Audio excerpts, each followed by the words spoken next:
This is the Zotac GeForce RTX 4090. So this big box contains a GPU, graphical processing unit, which fits in a desktop or server, I guess, and you can process not only games, but also artificial intelligence and all kinds of wonderful things. Let's go ahead and open this box and take a quick look at what kind of features this has and the massive size that these things has gotten to, it's mind-boggling.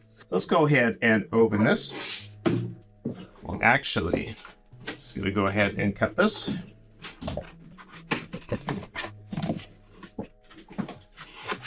And we're just going to open it up. Now, this is not a brand that I usually work with.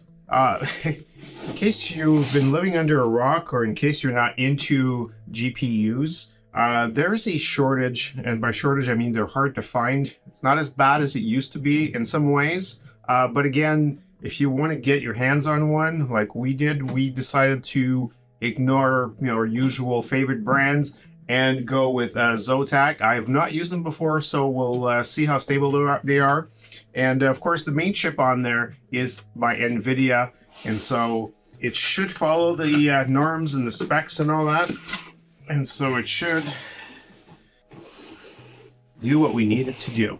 So first thing we notice is this.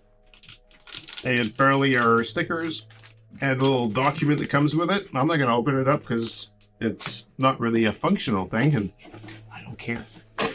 So let's go ahead and open it up. So a lot of cardboard, a bit of styrofoam. I mean, considering how pricey these are, I mean, these are, depending which kind you get, thousands of dollars potentially. Of course, by the time you watch this, maybe these are 3-4 generations behind and they're almost free, but it's, but right now they're quite expensive. So we've got ourselves, I guess it's a mounting bracket. Now you'll see why we need one of those. Now from the wire point of view, we have some very interesting little wires.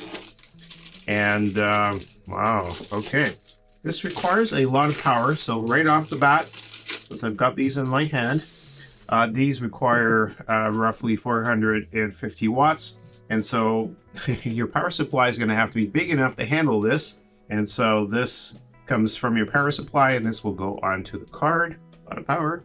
The wire, we'll see what that's for in a moment, and the rest seems to be just the card. No, you're not dreaming. This is the size of the card.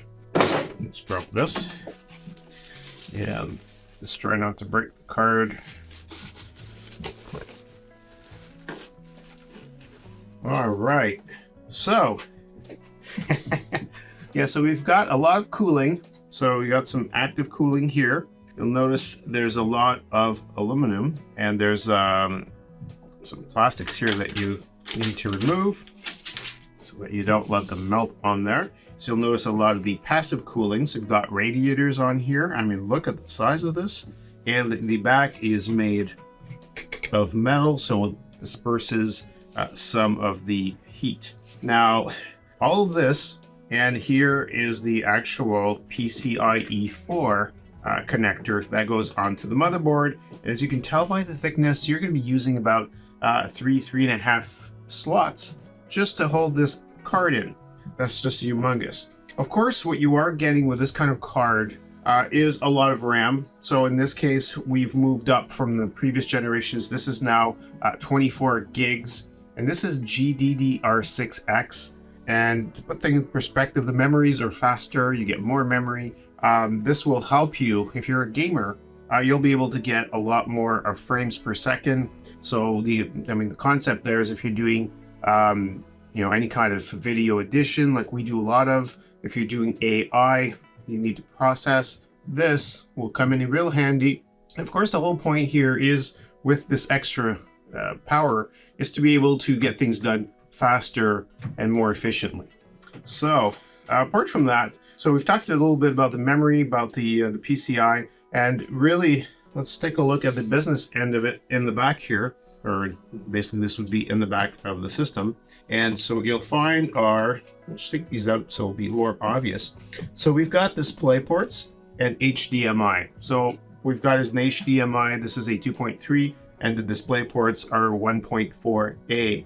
And these are just really to hold the placeholder. I guess it's just to keep them from getting dirt or whatever else in. Usually I just take them out.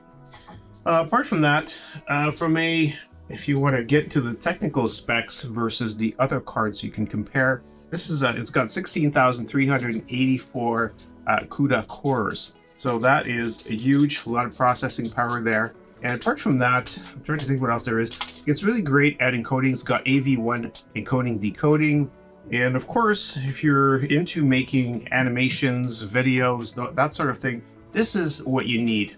Now, as you can tell by the size of it, you can no longer, I don't know if you remember or if you've looked at previous generations, but there were some generations where you could put more than one of these and basically have a wire or a little connector going from one to the other, and you could have multiple. In this case, you can't do that. So what you've got is a single card like this. I mean, it's so big anyways, you're taking up pretty much all your real estate if you've got a normal sized desktop. And you're not gonna be able to fit more than one of these in there. Now, I think these things will last us quite a few years to come. So I'm Bob Pellerin, CTO Bob. Hope you've enjoyed this. Of course, you could always leave some comments below. We love reading those. If you enjoyed this video, remember to give us a thumbs up and subscribe. That really helps us out.